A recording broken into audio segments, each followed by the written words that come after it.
Welcome to the Command Share, brought to you by Star City Games. I'm your host, Sheldon Menery, founding member of the Commander Rules Committee.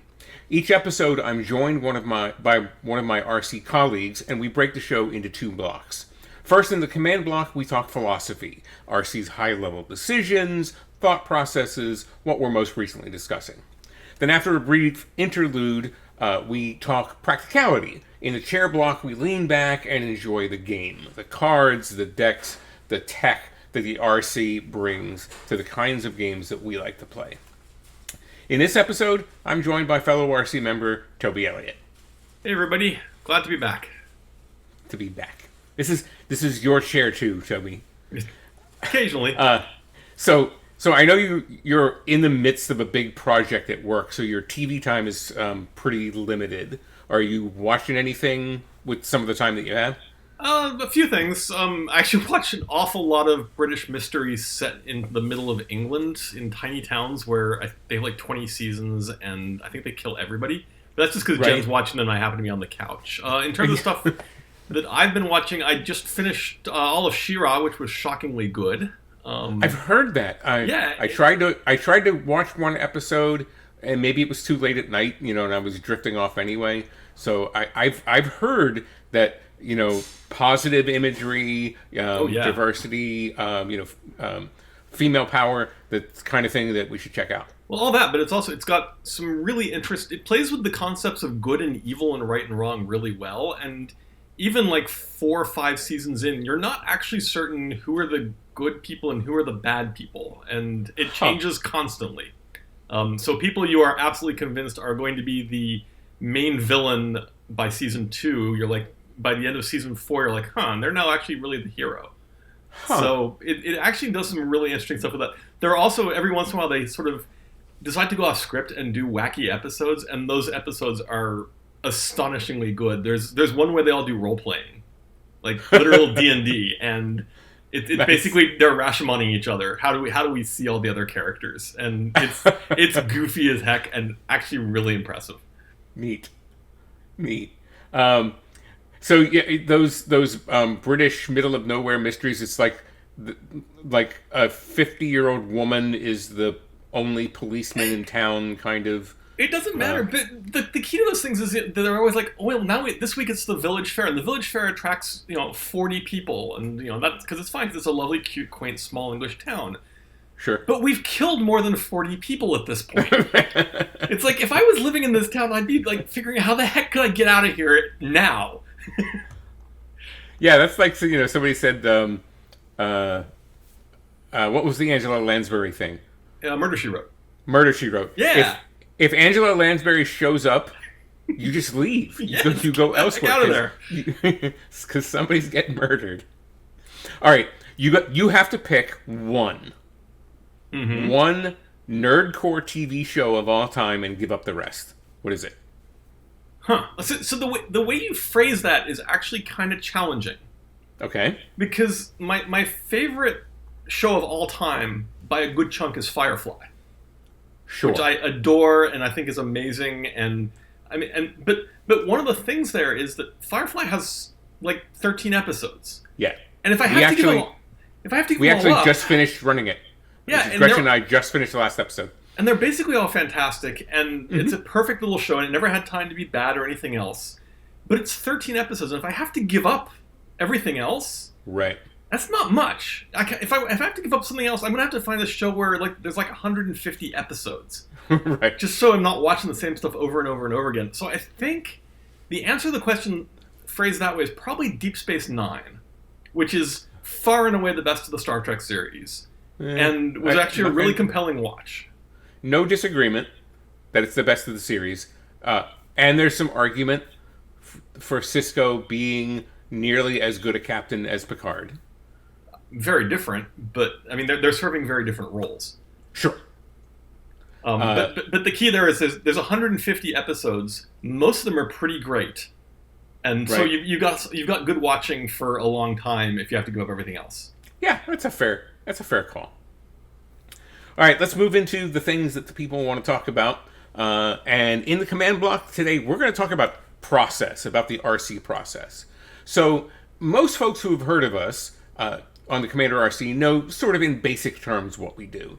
To them, it's mostly to decide on what cards to ban or unnet ban, but managing a format is way more than that. So we thought we'd give you a look into what goes into making the RC function and touch a little bit on the process of how we do what we do. Sure. Sounds like a plan. We work differently than most committees might because since we've been doing this together for going on 15 years, the four of us have known each other and have this sort of instinctive sense of each other. So there are a lot of things that we don't have to discuss that we already know. And we worked together on high-level Magic even longer than that, right? Sure. We're not a board of directors who's been sort of assembled by an external committee to, produce a group of people that will be advising a corporation or something. We are people who were hanging out together long before we were doing anything formalized for a format. Right.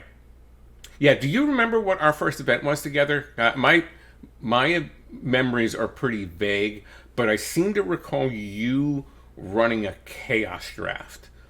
So maybe Pro Tour Columbus 04 or something? I wasn't at Columbus. The earliest memory I have of us doing something together, and I think we were already at least acquaintances at that point, is Nationals San Diego in 2003. We did Charsky's interview together. Oh, right. And I remember that distinctly because one of the things I took from that event was never, ever, ever do an L3 panel with Sheldon. Because we got to the role play part, and for those of you who don't know, the L3 panel is an extensive interview. It's a long process, and it's very thorough. But part of it is there's role plays, and we will all assume roles of various tournament participants, and the judge, the candidate, becomes themselves judging what's going on. And Sheldon played the put down, nerdy, not confrontational player.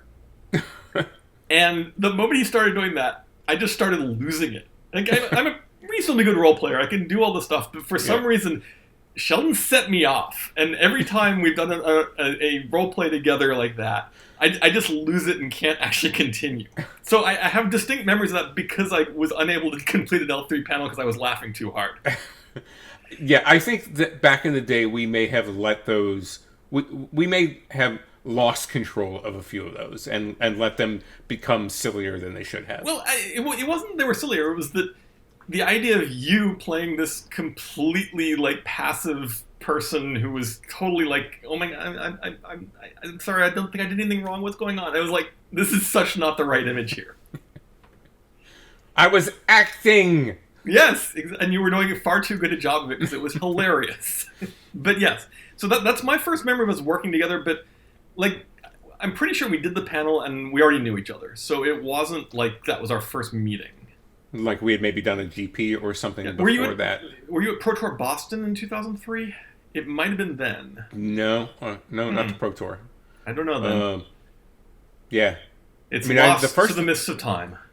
Yeah. Certainly the first specific event I remember working with Scott at was GP Dallas in 2000.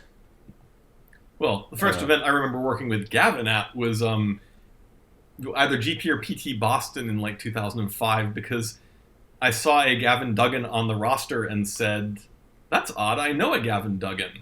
And it turned out to be the same person. And the reason I know a Gavin Duggan is Gavin is my cousin. Right. So I got Gavin I sent Gavin D&D when he turned 11. We were in totally different countries and barely saw each other ever. But, he was my cousin. I sent him D&D at 11 and started him on this, track of goofy games for the rest of his life. And there's most of a decade age difference between the two of you. So most of a decade, yeah, not quite. I think it's 8 years. But there's that sort of mentor protege role when you're sure. 19 and 11. Yeah. Oh, for sure. But more to the point, because I hadn't seen him in years, I had no idea he'd A, taken up Magic, and B, become a judge. And then he's on this roster that for an event, I think I was head judge for that one. But maybe not. I don't even remember. But so that's how I actually met Gavin through Magic judging. That's, you know, magic is all about the gathering. Not clearly. It brings people together. I mean, all right. So back to our process a little bit. So we meet formally every quarter. First, there's a formal meeting with the joint CAG and the RC to discuss the agenda items that we've sent out to everybody in advance. So any administrative stuff, any updates to the rules, and of course, any of the cards that we're going to talk about. Yeah, so the interesting thing to me is that the quarterly RC meeting used to be a lot, I don't want to say bigger is maybe not the right word, it used to be a lot weightier than it is now. One of the big changes in the past 2-3 years is because of the rise of Discord, we've had active conversations going far more aggressively than we ever did in the past. In the past, it was very much, well, we get together and we meet at Pro Tours and Grand Prix, and then we have our formal quarterly meeting. The formal quarterly meeting used to be a 3-4 hour affair because we would discuss everything that needed to be talked about in regards to Commander. IRC, baby. IRC all the way. Yeah, I mean, we did, but we didn't use IRC in the same, because I was on IRC for many years, but we didn't use IRC in the same way that we've used Discord. So now, in a lot of ways, we have the ongoing conversation with the CAG, but we also have the ongoing conversation with the RC. And so the CAG meeting is a lengthy, convoluted meeting where everybody brings up all the points they want to bring up, and there's lots of discussion. And that one is a 3 to 4 hour meeting because there's 10 voices in it, etc. But the RC meetings are getting shorter because the RC is constantly talking to each other. So we just, in many ways, the RC meeting is a CAG post-mortem. Yeah, I was gonna bring up the very same point that while we do have a formal meeting every quarter to sort of put the stamp on the things that we've decided, it's really it's just the end of a 3-month-long process. So once one quarter is done, we start with the next quarter, and we're already having the next discussion there is to be had. Yeah, exactly. And I mean, we don't, aside from emergency situations, we don't make formal official decisions outside of the RC meeting. But a lot of the formal official decisions are, okay, we already have spent a month discussing this thing. Let's have the formal vote and determine, yes, we're going to do this thing. No, we're not going to do this thing. So the RC meeting's actually down to usually an hour or so after the CAG meeting, where we just sort of go, okay, well, we've gathered all the data. Any final thoughts? We've been talking about this for a while. Let's vote. Which has been interesting because it does mean that we're sort of having a much more aggressively ongoing conversation. We're talking about things this week that the next RC meeting is Zendikar Rising in September.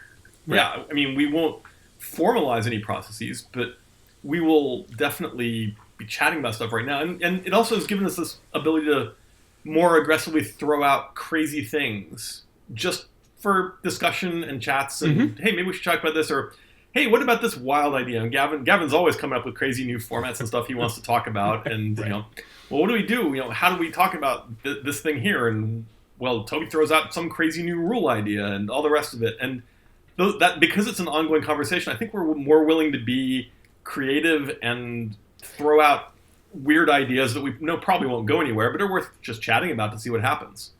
Yeah, we don't have to wait. We don't have to wait until there's the formal meeting to do the thought exercises, right? We have, and there'll be times when one of us will post something in the joint RC CAG Discord channel. Hey, this is a thought process. This is not something we're thinking about. How about this wild idea? Mitigating the the player 4 disadvantage or whatever. Here's an idea. Let's chat about it. Both, and I think one of the things that we like to do, especially with the CAG, is both tell us what you think about the idea in general, and then if we were to adopt the idea, what would be the best way to implement it? And some, sometimes it's like, no, that's a terrible idea. Forget you ever thought about it. No. Move along. You never forget, because yes, there are lots and lots of terrible ideas. And that is fine. We welcome terrible ideas. We have multiple people around for the sole purpose of, if you have one person with terrible ideas, they implement terrible ideas. If you have 4 people and one person has a terrible idea, the other 3 can tell them that's a really terrible idea. And right. Sturgeon's law applies here, is that by definition, 90% of the things you're going to come up with are in fact going to be crap. Right. And that's fine, because that other 10% are where you make really concrete improvements to the format. And so I like it when people throw out ludicrous things that I can tell them, okay, that's ludicrous, because one, that means they're thinking creatively and they're doing interesting things. Right. And B, they can take it back and they can say, well, I've just gotten feedback about why it's ludicrous. Can I make it so that it isn't ludicrous? Can I make this better in a way that lets us, actually have, I go back the next time and you're all like, that's really cool now. Let's just do that. So people are like, oh, the RC must only think great thoughts and have that. No, the RC needs to have terrible ideas, because you start with terrible ideas, you get to good ideas. And that's true of everything we do. When I do other magic writing, when I write the IPG, I have lots of terrible ideas there. I have people sending me terrible ideas. Some of those terrible ideas have turned into some of the most important concepts in magic, just not on the first draft. Revise, edit, and revise. Yes, and don't think your stuff smells of roses. Yeah, I think that's one of the things. Certainly, as a creative writer or a writer of any kind, you have to quickly disabuse yourself of the idea that everything that you write is gold. Just because words came out of you doesn't mean that they're special. And I mean, I have files and files and files of stuff that I've clipped, but never thrown away, but have never made it into a published product. But it's hard. I realize that it's hard, and to some extent, I think we have this this media driven, the movie TV driven idea that all a writer needs is an old Smith Corona and some willpower, and they and the first thing that they write is great.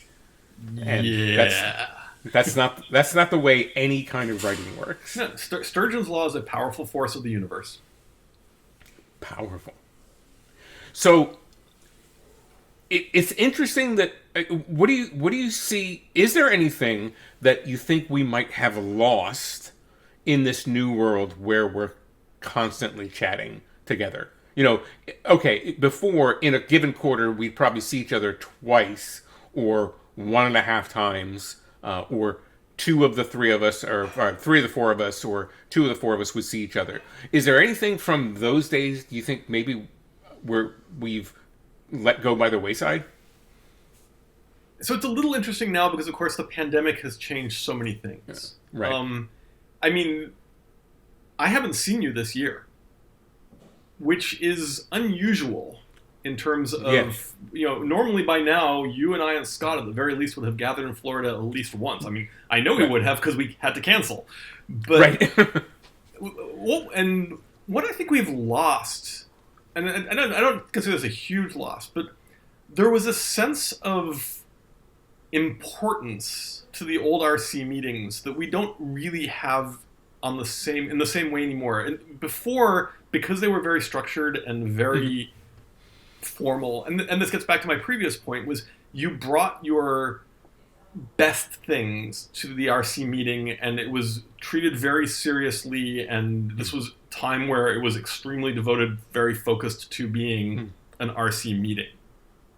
And I don't actually think it's a problem that the meetings now are less formal. They're a little more casual. They're a little more, well, we're just sort of ratifying the ideas that we've been debating, rather than we are now going to engage in serious debate. Yeah, each meeting is not a monumental occasion. I mean, it used to be that I would value time spent with you, or time spent with Scott, or time spent with Gavin as a chance to refine debates. Scott in particular, because Scott, anytime I get with Scott, we get to spend time writing magic policy. Like, we get to say, okay, those 2 things in the MTR we really had to sit down and talk about. Let's sit down and talk about them now. And we obviously don't have that opportunity anymore because we haven't had I was supposed to be in Minneapolis this weekend. We Right. had the Players Tour Finals it was supposed to be happening as we're recording this episode. That would almost certainly have been an opportunity for me to sit down with Scott and also some other major Magic luminaries. Like I would always try to sit down with Kevin Dupre when I get a chance because Sure. he's got really good policy ideas. Various other high-level judges who I want to pick their brains. I don't have that opportunity in the same way anymore. But Discord has made that much less relevant from a Commander perspective because even if I can't sit down with you or sit down with Gavin or sit down with Scott, I can kind of virtually do it in that I can toss some wacky idea into the channel and you guys will tear it apart or ignore it or whatever you need to do. Right. Well, the fact that we can turn a camera on ourselves instead of just typing into a channel and actually talk to each other closes some of the distance. Some of the distance. Yeah, it's great, and we've obviously found other ways to make up for some of that absence. We'll play some Terraforming Mars together. We'll play our weekly Commander streams, et cetera, et cetera. Right. But it doesn't have the same sort of. The best RC meetings we ever had were the ones where 2 or 3 of us were in a room together, and we just bring the other ones in via audio or video because those felt very sort of. This is the time where we make. They felt important. I was going to bring up the November or December 2018 time when you and Scott were here, because it was a monumental time because it's when the concept of the CAG came up, and I think that there were conversations that the 3 of us were having casually, well, not necessarily casually, but in the course of business. When Scott and Toby visit me, we eat and drink and we hang around and we play games and stuff. But we also have Commander conversations while those are happening, even if Commander is not on the menu, as you were. And it was an in-person conversation that was the catalyst that led to the concept of the CAG. And I think we probably wouldn't have had the same thing had we not been in person. Yeah, and of course, when we all 4 were at Gen Con last year, we made sure to have a dinner together so we could just sort of chat about things outside of the context of a formal RC meeting. Right. But the 4 of us and no one else, by the way. Yeah, right. But there was a certain formality to the old RC meeting that I think is not there anymore because it doesn't need to be there anymore. We're constantly talking about Commander. We are constantly, if not making the decisions, working towards making the decisions, and now the meeting at the end is just a much simpler. We're just going to put the final stamp on what we think we need to do at this time. Yeah, well, and our input stream is different too. I mean, the CAG has provided us with, intentionally so, with a bit more reach into the community, but we have these tools, these online tools, like the RC Discord, where people can just talk to us, right? That we don't have to wait until we go out into the wild at an event, even in non-pandemic times. We don't have to wait. We can just talk to people whenever. Yeah, I've been quite amazed at how active the RC Discord has become. I figured we'd just get a handful of people who maybe posted. There's a lot of people on there, and they're chatting constantly. Yeah, they're chatting constantly with each other, independent of us, which is great because especially we can go if we want, review what people have talked about. So we don't it's another way for us to stay in touch with what folks are thinking about. Occasionally, I've done some lunchtime drop-ins. An hour before is like, hey, I'm gonna be in the general channel for an hour from 1 to 2. Come tell me what you want to talk about. And those have been pretty highly successful. Yeah, and the other advantage, of course, is I tend not to be very active on Discord during work hours because, well, work. And so, but it gives me the ability at the end of the day, I can go back and I can read all the transcript from the day's chat.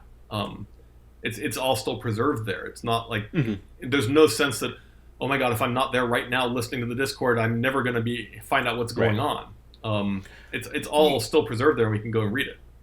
Yeah, it doesn't have the same kind of permanence that maybe the old forums had, where there would be a discussion and debate. But at a certain point, I think those end up just devolving anyway. That anything that's over a couple of pages has either melted into a flame war or has just started spinning its wheels on its the two or three sides of the argument that people are putting forth in the first place. Yeah, it's rare that you get to page 6 in a forum and learn something new. Exactly. New arguments. We are happy to listen to new arguments. That came up. When did that come up? Just recently. Hybrid. Oh, never mind. Hybrid.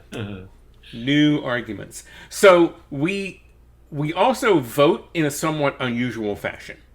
So we don't just vote yes or no on things.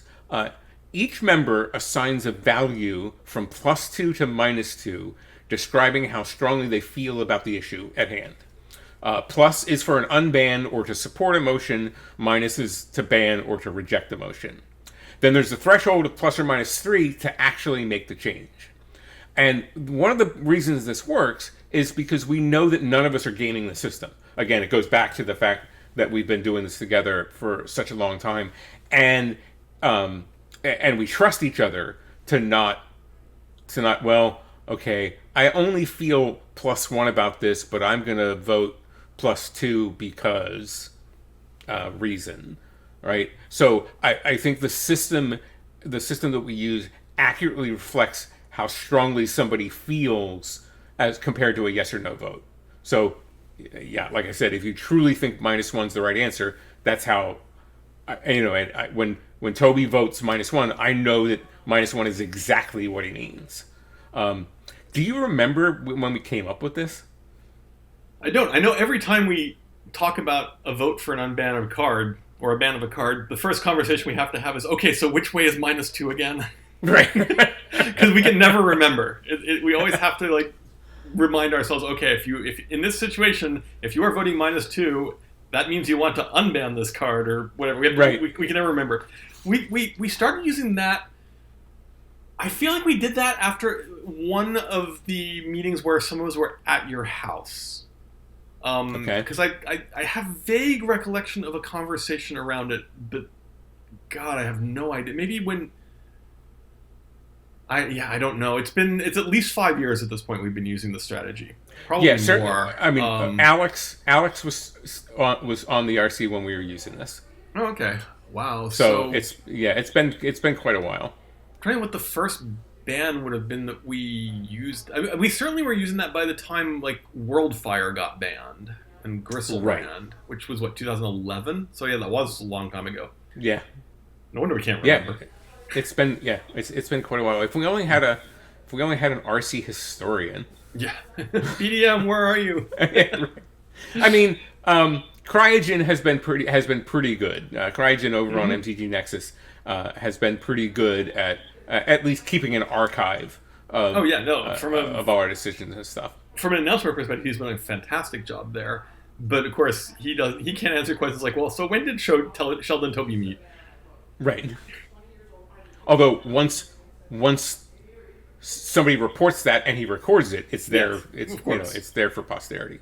At some point, when we're actually together again, we should sit down and go over tournament schedules and figure out what the first event we actually did work together was. Yeah, I might be able to. I still have the archives of all my judge stuff, but we would have worked together long before I was head judging Pro Tours. Yeah. Oh yeah, for sure. We would have.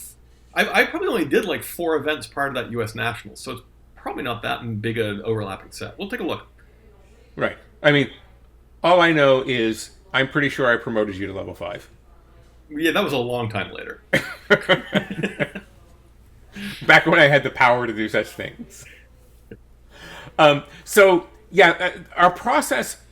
People. I think people want to understand the sort of formality to our process, and because of the very nature of how the committee was formed, it's a lot less formal than you think it might be. But again, like you said, it's not a board of directors that has been assembled externally. We built ourselves internally, so we have an amount of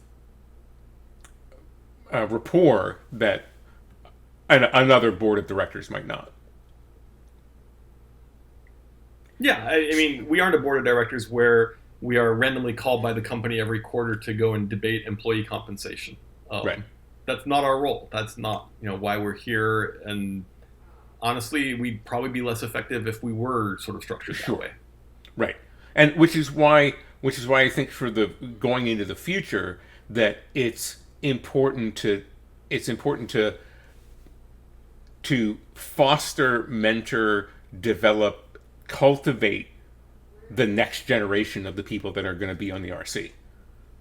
That we're not just going to bring somebody in because it's going to be someone that we've learned the same skill set, a similar skill set with, and has demonstrated that they get the sort of the way that we like to think. Sure, I mean, go ahead. A huge chunk of Commander is sort of fundamentally comes back to the vision of Commander, and so you want to have people who don't necessarily agree on how necessarily to get there, but they have to share the vision, and the vision itself is fundamentally more artistic than technical. 100%. So it's not like you can assemble a committee from a set of parts pulled from a disparate set of views on the format, for example, because the vision itself is very important. Now, it's very important to have people who have very different perspectives on how to achieve the vision, how you think about how we get where we get, versus how Gavin thinks how we get where we get, versus how I think how we get where we get. Yeah. They're very different. We actually have quite different approaches. Yeah. But we all have largely the same vision of what the end sort of looks like. What the end state is, yeah. Right. So, and we and to be clear to everybody out there, we debate endlessly amongst ourselves. It's not like we all sort of go in like a Selesnya hive mind and are like, oh, okay, this is what it is. No, we have very different views on how to get where we want to go. But we all largely are rowing in the same direction. And that's a key part of why this works in a way that a committee that's been selected sort of more arbitrarily from a technical standpoint is more designed to set course rather than achieve course. Yeah. Well, and we can just simply express our opinions to each other without worrying that there is offense is going to be taken. If you tell me no, I think you're dead wrong, and you're a poopy head. But yeah, well, what are you Anthony Alonji now? You need me to be? I think you've already got one. No, I mean obviously, we are all willing to give each other brutal feedback about ideas and stuff, and that's totally fine. We're all good friends, and we're totally used to it. Yeah.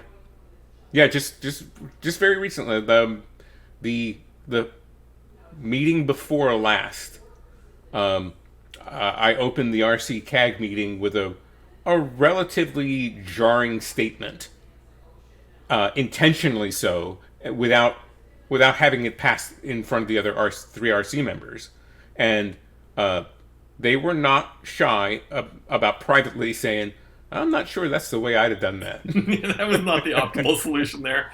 It worked out. It was the optimal solution because it got done exactly what I thought needed to get done. Maybe.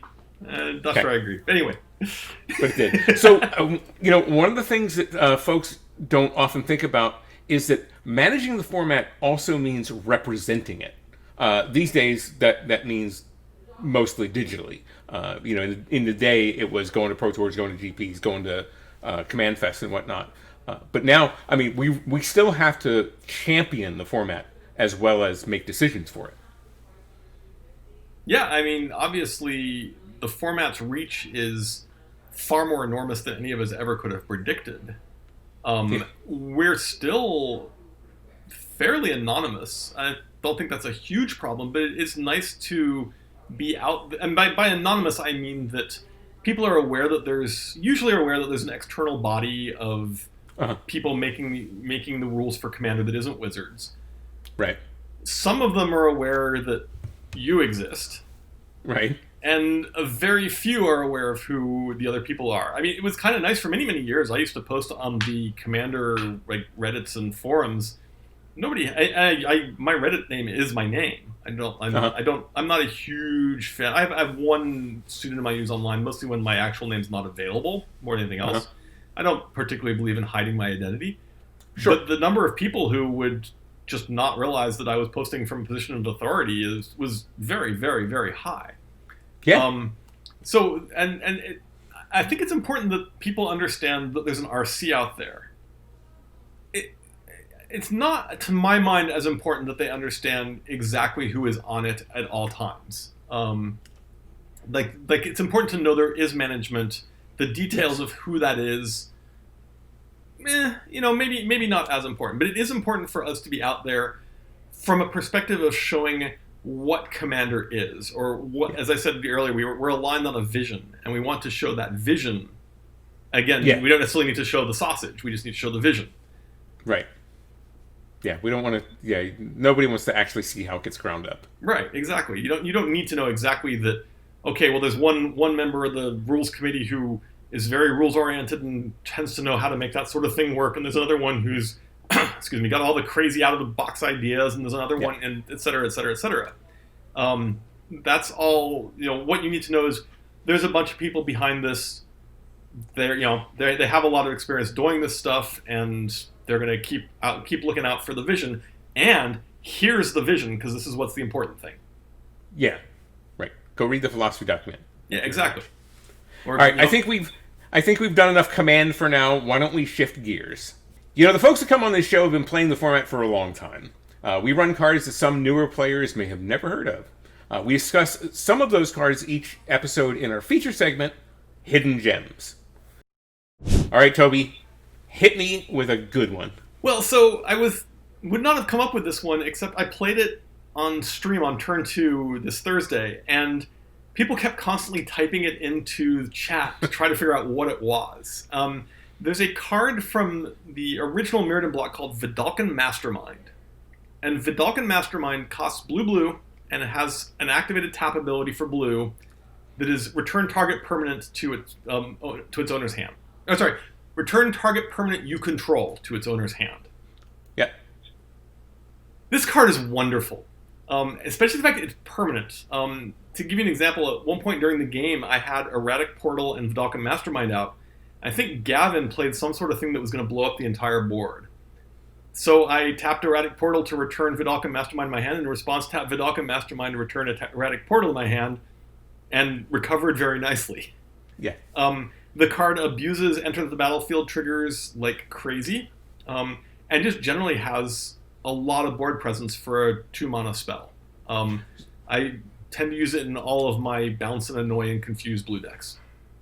So in some ways it functions as a third Erratic Portal crystal shard. Yes, but one that can bring back permanents, so it's even more flexible. Yeah, it was one that I thought that was really funny that people kept, what's that thing do again? And somebody else would type it into the chat, the card search window. What does that thing do again? Here we go again. Yep. And it did. It saved your bacon. Well, you eventually won that game. So I did, and it lasted forever because nobody focus fire killed it. So anytime there was incidental shrapnel and everything was going badly, I just returned it to hand and came back down the next turn and was ready to go again. Sweet, and there it was. All right, that's a good one. I'm gonna go also old.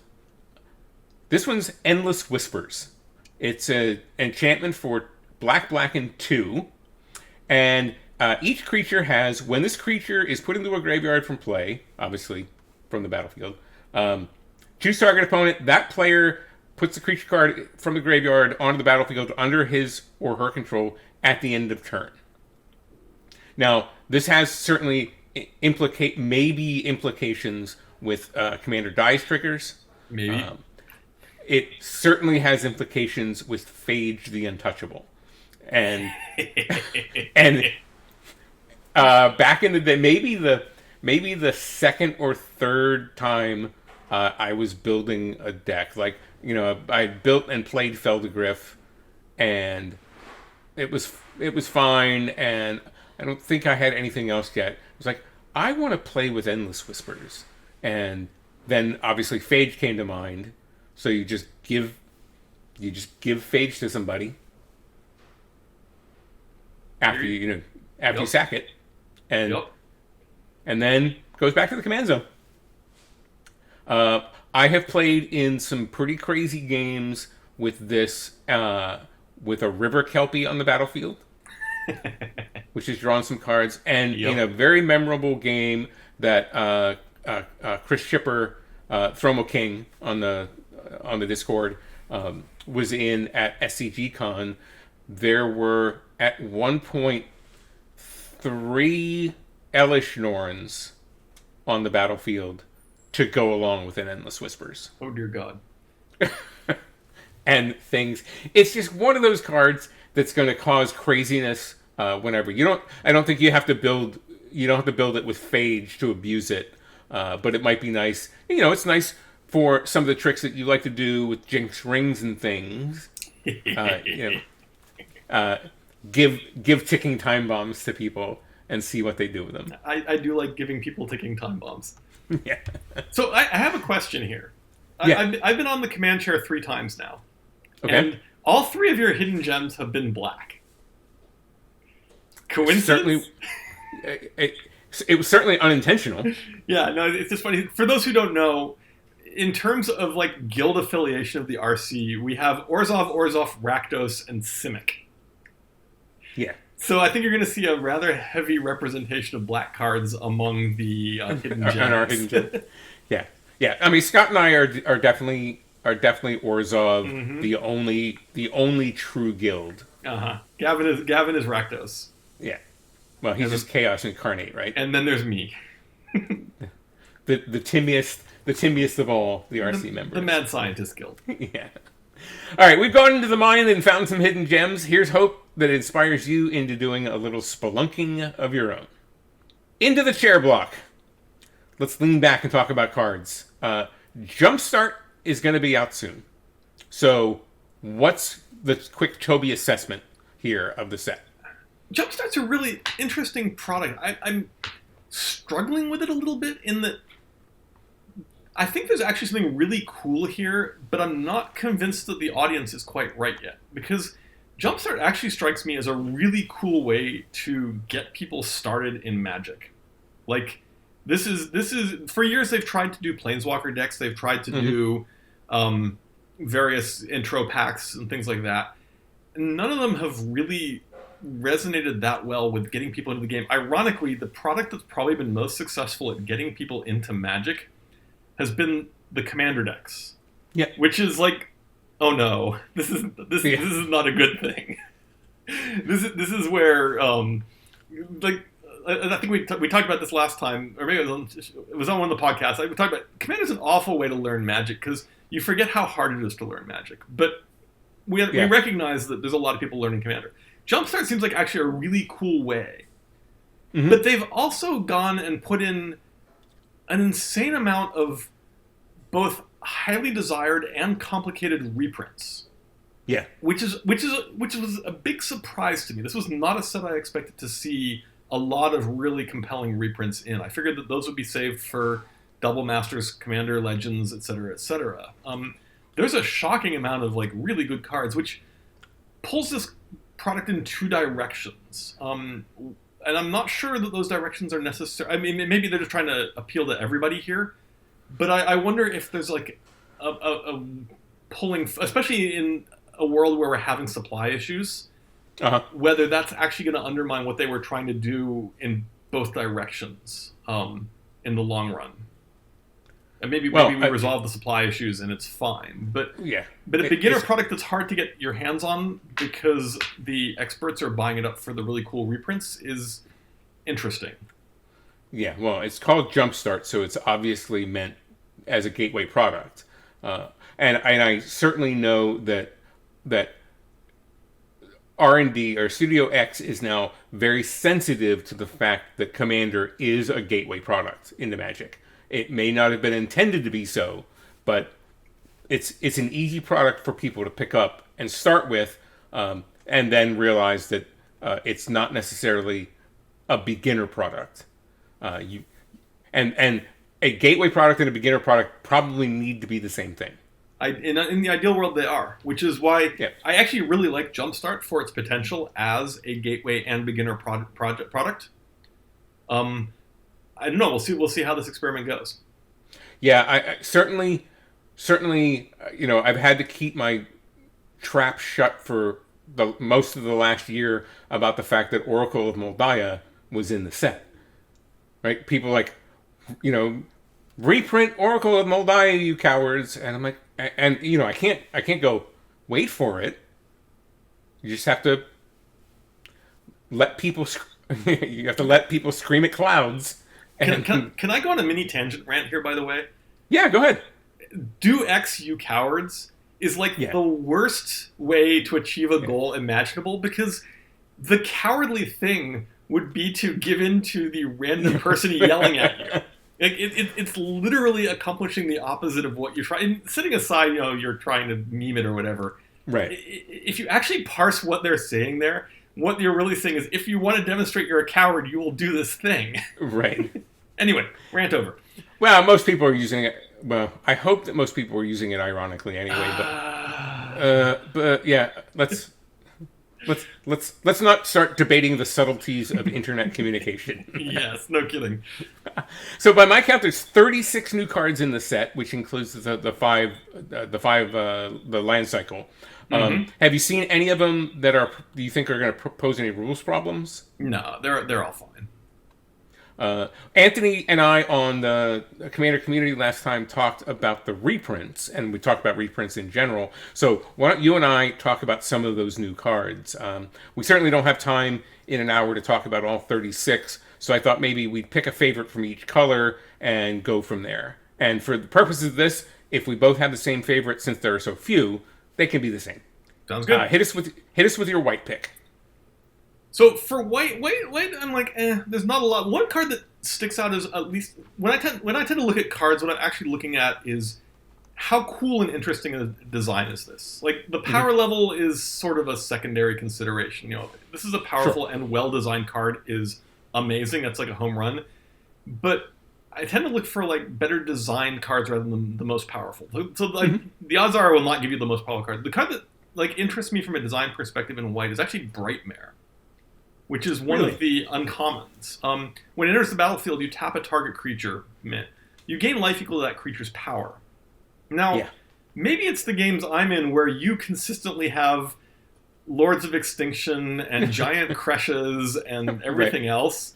Malignus and whatnot, yeah. Yeah, you play a lot of really large creatures, and every game I spend my time going, oh man, I wish, you guys get me down to like 15 or something, like, oh, now I'm in a danger zone, I gotta figure out a way to gain some life. I don't tend to run a lot of life gain in my decks, but this is a way where I could conceivably gain a lot of life, and slow you down or at least remove a blocker for getting in there against your giant creatures. Yeah, well, it's a two hit swing, right? It's tapping it, so if somebody's about to attack, you tap it, prevent it doesn't have flash. I'm actually a little surprised they didn't give it flash. Yeah, that seems which I think probably means it's not good enough to make the cut anywhere, but it's at least an interesting design because it is a very good defensive card. Right. Well, and at least you're playing it in white, so you have your Marble Titans and whatnot to keep things meek stoned down anyway. Mm-hmm. Yeah, it's certainly the Unicorn Tribal is going to be a thing, right? Yeah, it is. MEL is a very, very, very strong card. So my pick for white is Blessed Sanctuary. It's an enchantment for 3 and white. Prevent all non-combat damage that would be dealt to you and to creatures that you control. Seems good so far. It's a version of the Wanderer. Then, whenever a non-token creature enters the battlefield under your control, create a 2/2 white unicorn creature. So we have two pretty useful things stapled onto one card. When you cast your creatures, you get something extra, and you can play Power Stone Minefield and Light Minefield and those kind of things, or Ether Flash, or a number of the things that are like in my You Did This to Yourself deck, because my creatures can't damage themselves. and to you is really important because now you could just acidic soil away and it won't matter. This card certainly opens up a bunch of different combos. It's an odd card to me in that it has two abilities that are largely unrelated. I'm curious what the design process was to get them on the same card, but those two abilities are both interesting build-arounds. I noticed you gravitated immediately towards the first one. Of course, I gravitated immediately towards the second one where I'm making tokens, which I guess is very much a sort of philosophy. It's on brand difference. now, Toby. It's your thing. It's apparently my brand now, but it's an interesting card that there are two build-arounds on it, and the thing that makes me curious is how both of them ended up on the same card, because it's not like they're related to each other anyway. Yeah, we should talk to Ethan and see what. Yeah, I'd love the stories behind that card. Well, yeah, I'd love to look at the Drake file to see the history of the design of the card and the commentary that went along the way. So, what's your blue pick?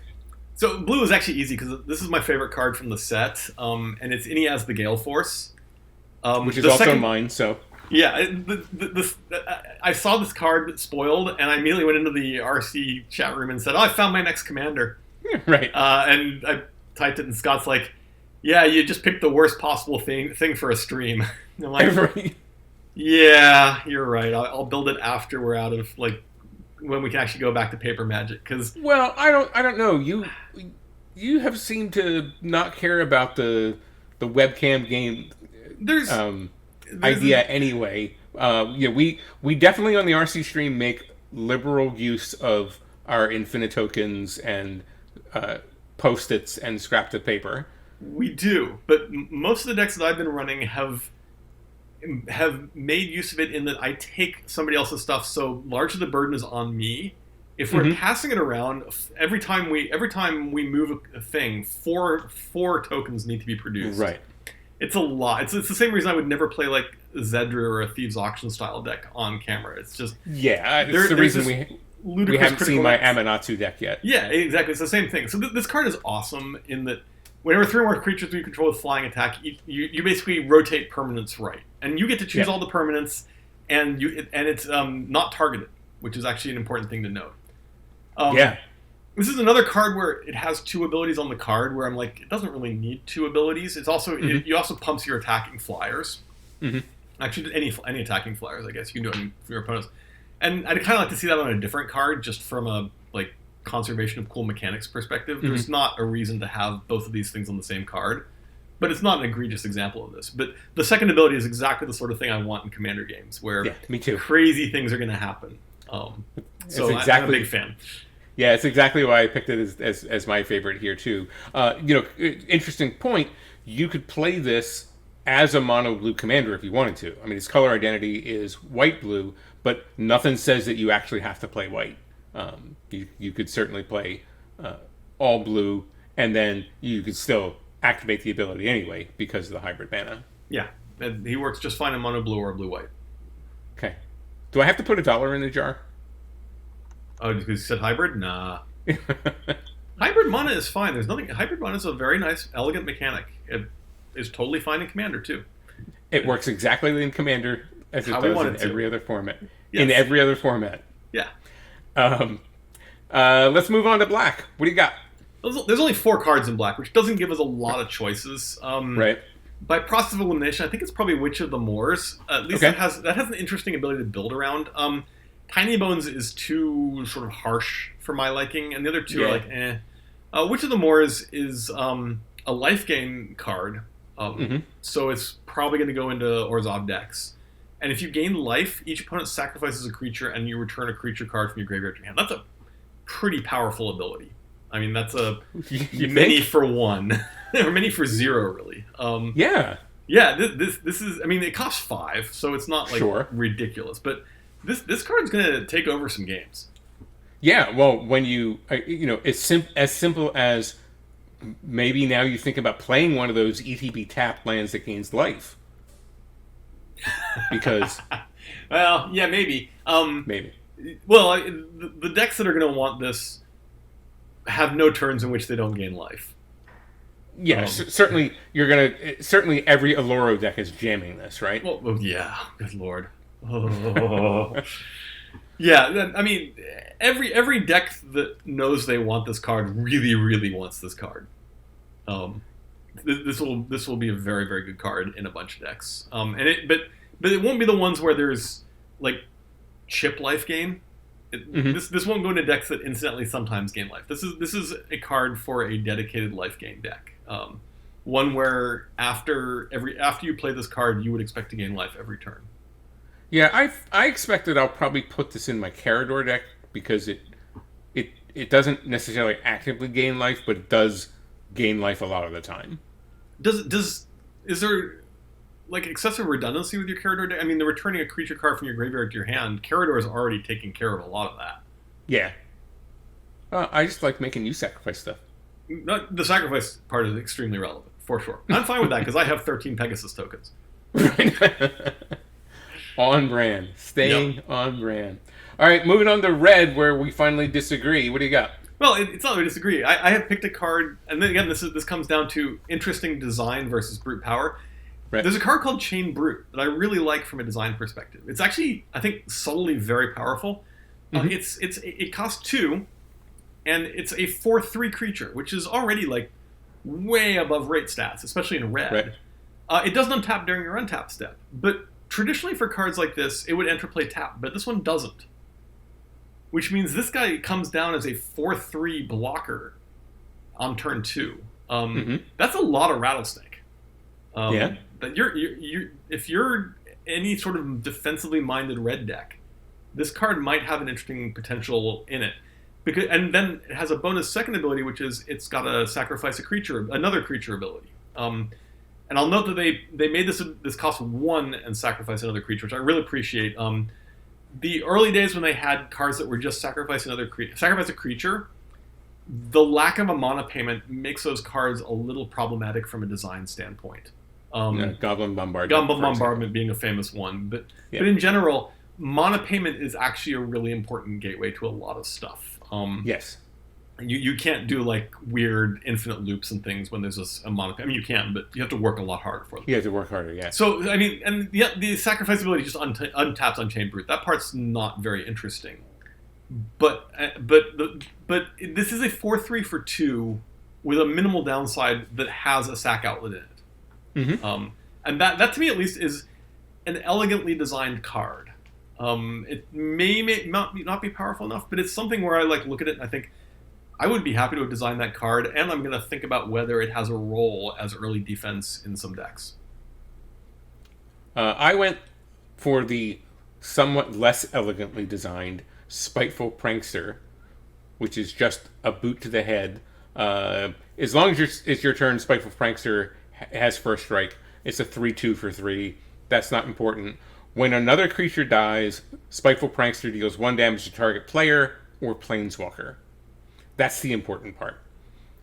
We know that your goblin decks are going to make a lot of goblins, and the only way to keep from getting killed by goblins is to kill the goblins. And now it's going to hurt when you do.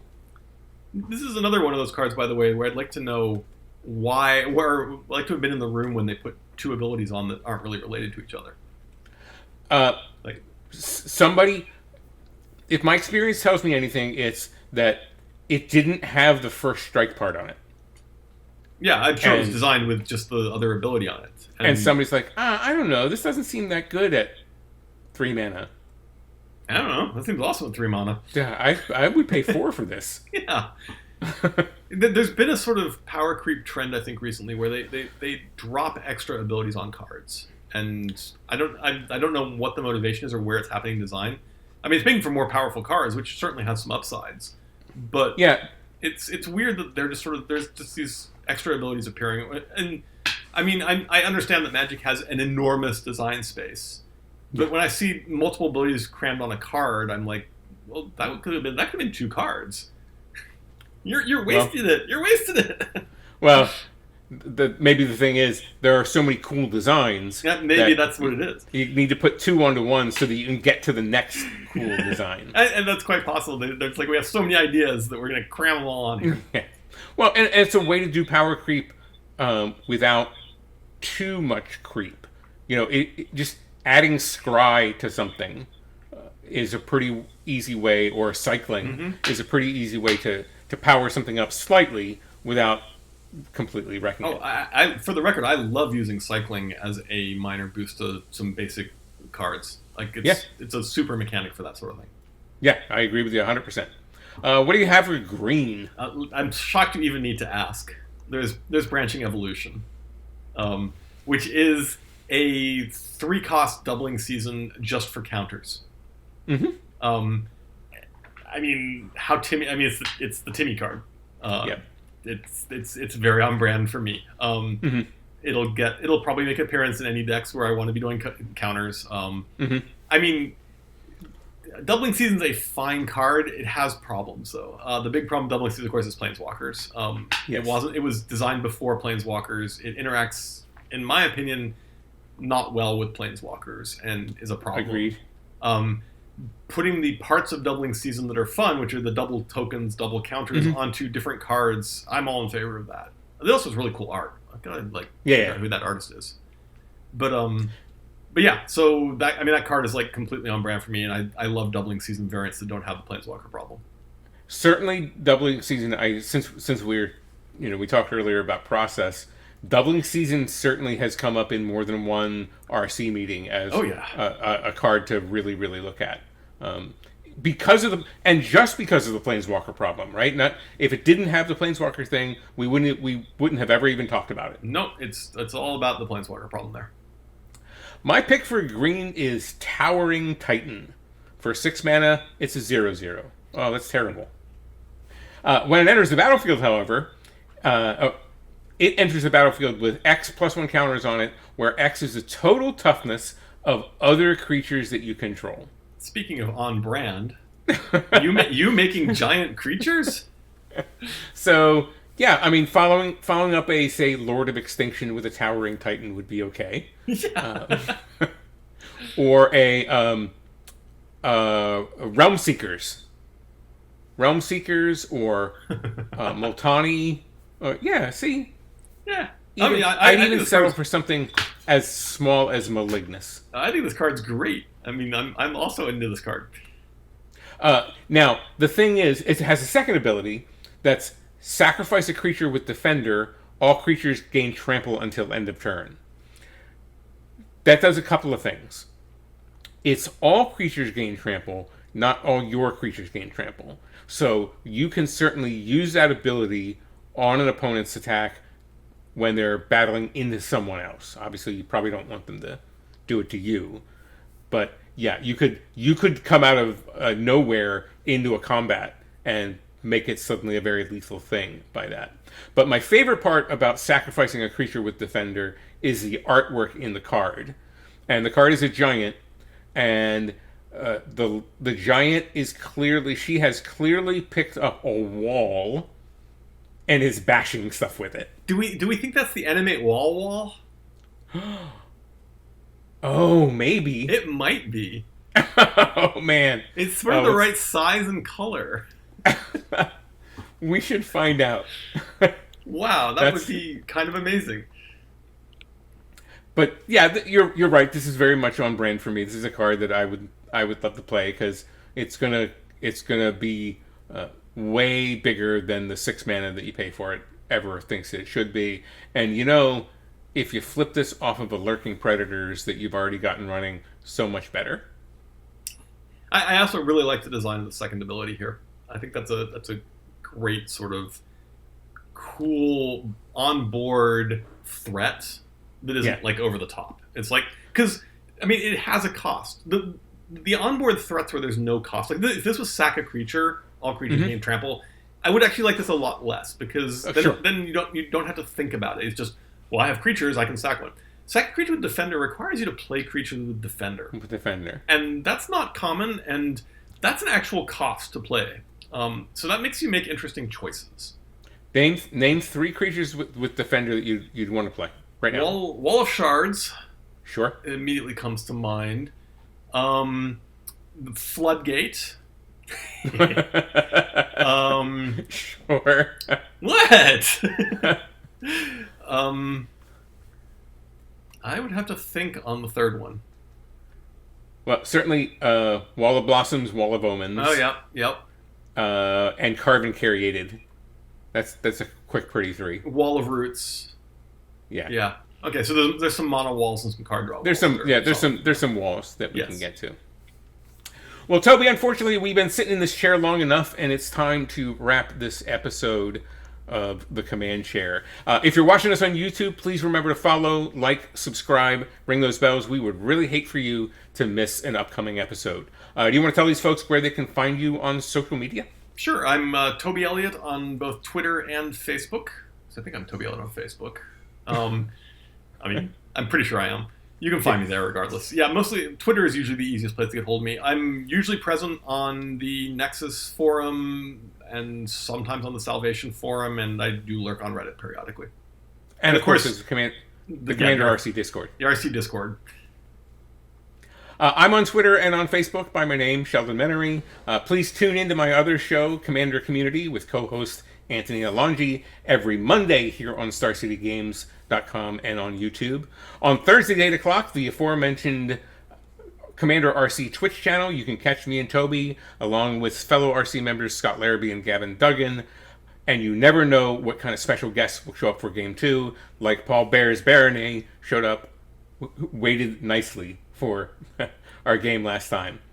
That's twitch.tv/CommanderRC. Finally, on Sundays, you can find me right here on StarCityGames.com, writing about the best format in Magic history. We'll see you next time on the Command Chair. As always, I'm Sheldon Menery.